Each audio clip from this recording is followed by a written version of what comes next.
I kept hearing stuff like faith is the belief in things that you cannot see. Or say, okay, cool. So I don't see nothing but this homelessness right now, but I think I'm gonna make it one day. And I just kept going, man. I just kept. Now, don't get me wrong. It was days I wanted to quit. A lot of days. I almost drove back to Cleveland several times and just gave up. But you know, man, your dreams have to be bigger than all your fears. If you see, that's why you have to have big dreams, because your dreams have to be bigger than all your fears and all your consequences. What makes people go back is you dream too small. See, your problem in life ain't if you aim too high and you miss it. Your problem in life is if you aim too low and you hit it. You messed up now. So when you aim to the moon and you miss, you still amongst the stars. So it kind of keeps you motivated a lot longer, man, to help you push through. Because everybody's going to have a push through moment. Because everybody has a turn back moment. The key to making it is you can never turn back. See, God is always coming. See, look, man, when you ask God for something, God boxes it up, put your name on it, and he ships it the day you ask for it. Soon as you ask for it, he ships it. The problem with the package is, he never tells you the date that it's going to arrive. If he did that, it would destroy the one element that he requires, your faith. So God sends your package, but he only delivers to Faith Street. If you step off of Faith Street and you go over here to I Don't Believe It Boulevard, he don't ship there. If you step over here to I Don't See How Avenue, he don't ship there. If you step over here to Ain't No Way Circle, he don't ship there. The package only goes to Faith Street. What happens to the average person is that when the package arrives and you ain't on Faith Street, it's just like the post office and FedEx, UPS. If you ain't there, the package got to go back. You know how many packages you got in heaven with your name on it that got sent back? This is real talk, man. This is how it works.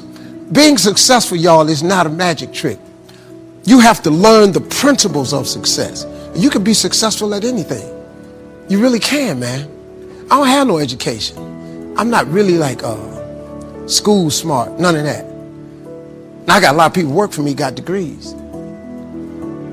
See, when I don't know something, I pay somebody to know it. Just come stand around here.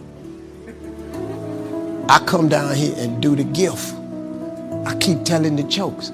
I'm telling you, God has an incredible life for you.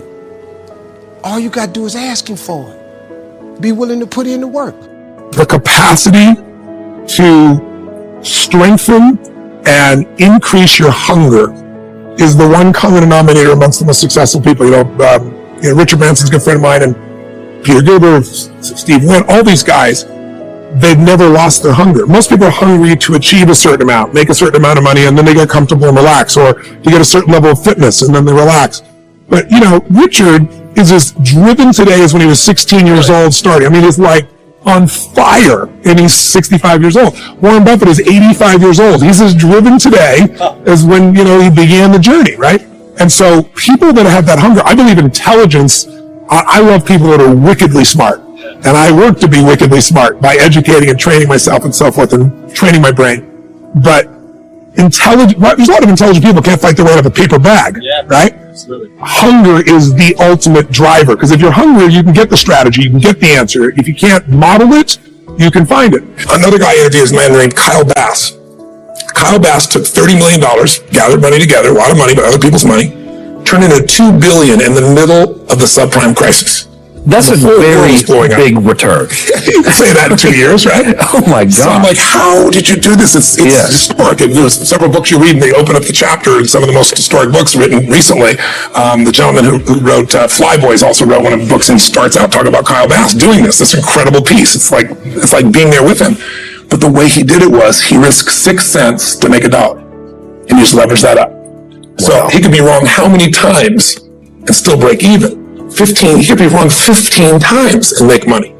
So, but he's also smart as hell. He looked at things, he evaluated things. It's more detailed than I explained in the book, but the core they all have in common is they risk for valuable returns. And I say to you, there's more in you right now than's represented in your bank account. There's more in you right now that's being reflected by your life right now. Your life is not a true reflection of your potential. You have greatness within you. You have the ability to do more than you can ever begin to imagine. There's a reason that my favorite book says, as a man thinketh, so is he. And as he continues to think, so he remains. In order for us to begin to break into that level of greatness that we have within ourselves, you have to make a conscious choice every day to expose your mind to positive messages. So I put myself on a regimen. I do this every day, and I suggest that you do it. Write this down. Number one, listen to motivational messages every day. If you have Choosing Your Future, a set of tapes, the CDs that we produce, or Creating Your Greatest Life, I guarantee you, if you do what I'm sharing with you right now, for 6 straight months, every day, your life will never be the same again.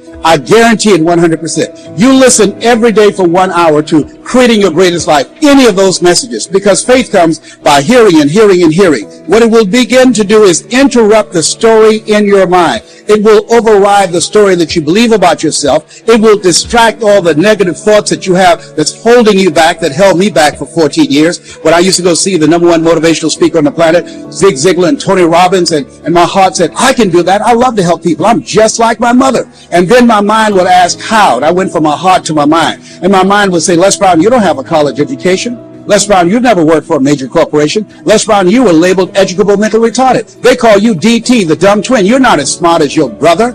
Have you ever thought about something you wanted to do and you convinced yourself that you couldn't do it? See, sometimes we need to have some external voices. And so by listening to motivational messages, that began to override the negative thoughts that I had about myself in my mind. And it gave me a new story and empowered me and gave me a vision of myself beyond my circumstances and mental conditioning and started me to writing a new chapter in my life.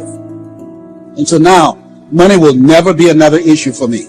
And that was an issue for most of my life because I didn't know what I didn't know and I thought I knew. So one you have to do is that you have to have mindset development strategy where you are deliberately taking an hour every day listening to a motivational message. Every day. Here's something else. Read 10 to 15 pages of something positive every day. Why? And read it with conviction and stay focused. 10 to 15 pages every day. This is 7 days a week? Absolutely. Absolutely. Every day, McDonald's know that you know where they are. Burger King know that you know where they are. But every day they have some advertising. They have billboards, they have radio, they have television. Why? Because by exposing you to those messages, that will begin to impact your behavior. And it will drive you into the place to purchase what they're advertising. Now you're advertising for your greatness. And faith comes by hearing and hearing and hearing and hearing. So you want to listen to positive messages every day. You do this, I'm telling you, your life will never be the same again. And read 10 to 15 pages of something positive every day. I read 2 to 3 books a week. Why? Because I have goals and dreams of things I want to achieve. I want my life to count. I want to make a greater impact. At this stage of my life, I'm working on my children's education. A good man leaves a legacy for his children's children. So I'm working on their education at this point in my life. And as I begin to look at myself, in order to achieve more, to do more, I know I have to work more in my mind. The major key to your better future is you. Now, my first suggestion is transfer this to a card or something where you can put it up where you can see it every day. Preferably put it up where you can see it at the beginning of the day, before you go off to put the day together. This is a good phrase just to glance at, to keep in mind as you're putting the day together. It's called the silent seminar. If you'll just let this talk to you during the day, I found it to be tremendously helpful. The major key to your better future is you. For a big share of my life now, I didn't have this one quite figured out. Among a lot of things I didn't have quite figured out. Many things used to puzzle me back in those early days. I used to wonder why 2 people could work for the same company, one make twice as much money. Now see, that used to puzzle me. And maybe they were the same age, graduated from the same school, live in the same community, work for the same company, with the same products and the same services. They've got the same traffic, the same problems, and one makes $1,000 a month, the other one makes $2,000 a month. Now that was my puzzling question. Why would this long list be the same and the money twice as much? I asked, what's the difference between $1,000 a month and $2,000 a month? And I don't mean $1,000 a month, I could figure that out. But what makes the difference? Why would one person do twice as well, 3 times as well? speaking economically. Now, I know there's more than one way to do well. I understand that. But in this little narrow area called compensation, what's the difference? Well, back then, with my faulty thinking, I'm trying to reason it out. I thought, well, maybe time makes some of the difference, right? Some people do better because they have more time. I used to say, Harold ought to be able to do well. He's got a lot of time. If I had all of Harold's time, I could do well. Now, that's got to be dumb, right? Number one, you can't get somebody else's time. A guy says to me one time, he says, you know, if I had some extra time, I could make some extra money. I said, then forget it. There isn't any extra time. Hey, when the clock strikes 12 midnight, that about wraps it up, right? I mean, you can look around the gongs there for a little more, but it's over. You say to the guy, what are you doing? He said, I'm looking for extra time. See, they'll come and take you away, right? There isn't any more time. Now, if you can't get more time, which you can't, what could you get more of that would make a difference in economic results? And here's the key word. Make it a part of your notes. We're going to consider it tonight. The word is value. And I have a little phrase for your notes. Value makes the difference in results. Value makes the difference. You can't get more time, but you can create more value. Now, here's the first lesson of economics. Everybody should learn it from the time they're old enough to understand what a dollar means, how to earn one, how to get one, how to keep one, what to do with it. First lesson of economics. We primarily get paid for value. That's lesson one. Bringing value to the marketplace. That's how you get paid. You don't get paid for the time. I know it takes time to bring value to the marketplace, but you get paid for the value, not the time. Now, since that's true, here's one of the key questions of the evening. Is it possible to become twice as valuable at the marketplace and make twice as much money in the same time? Could you become 3 times as valuable? Make 3 times as much money in the same time? Is that possible? The answer is yes, if. And it's always if, right? Life is known as the big if. Harry Truman once said, life is iffy. How true. And here's the big if we're going to consider it tonight. It's possible to do much better at the marketplace if you go to work primarily on yourself.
left is right. Chasing stars and holding you. I can't see the end, but we'll see it through.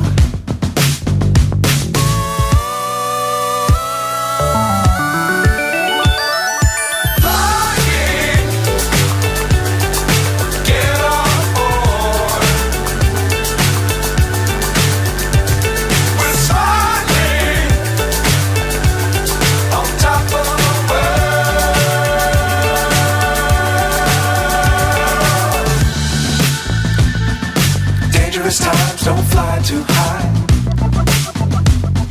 Be sure to keep the ground in sight. Fly forever if you keep it tight. Love the world, but keep the sky on your mind.